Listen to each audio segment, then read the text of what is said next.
must have been later, probably 1:30, in Swan's Moon, in bright suit, white suit, looking like Colonel Sanders from Kentucky Fried Chicken.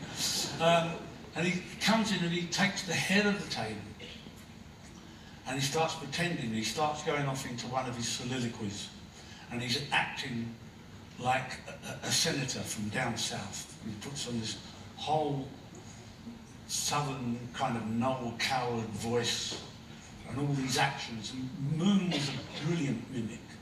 He was hysterical. And in those days I used to take photographs, and I had a camera, so I get down in front of him immediately and I start photographing all these gestures he's doing and this whole thing. Anyway, after about 20 minutes of Moon being absolutely hysterical and everybody around is falling about laughing except Pete. And all of a sudden, after about 20 minutes, Pete stands up and says, "It's a shame you didn't put as much energy into your playing tonight," and walked out. Moon deflated like a barrage balloon with being hit by an ack. And he completely crumbled.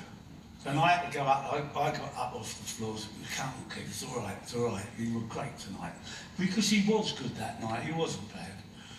But I don't know, something went wrong between him and Pete. And so anyway, Keith was now inconsolable. He was crying like a baby. So I took him up to his room and I said to Heather, "You go back to the room and I'll be down in half an hour." I thought it was going to be half an hour. Anyway, I sit him down and I start talking to him, and I'm talking around and saying, "Look, Keith, you were good tonight. You were nothing wrong with you tonight. Pete's just in a mood, you know, he's just having a go. And he's probably jealous of you getting all the attention." So anyway, I'm sitting there 2.5 hours later. He started to come round a bit. He stopped crying and he said, "I noticed you were down the front taking photos of me tonight."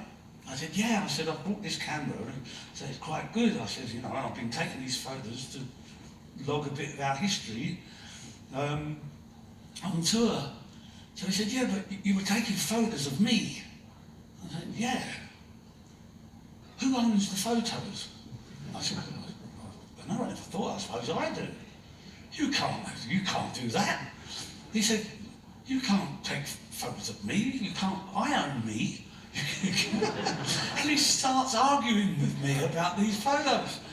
And this went on for about 45 minutes, and he then stood up and said, "Will you please leave, and you'll hear from my lawyer in the morning."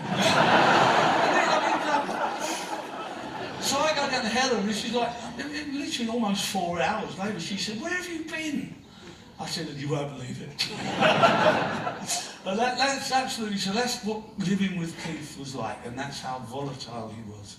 Yeah, But I loved him dearly, dearly. it would have not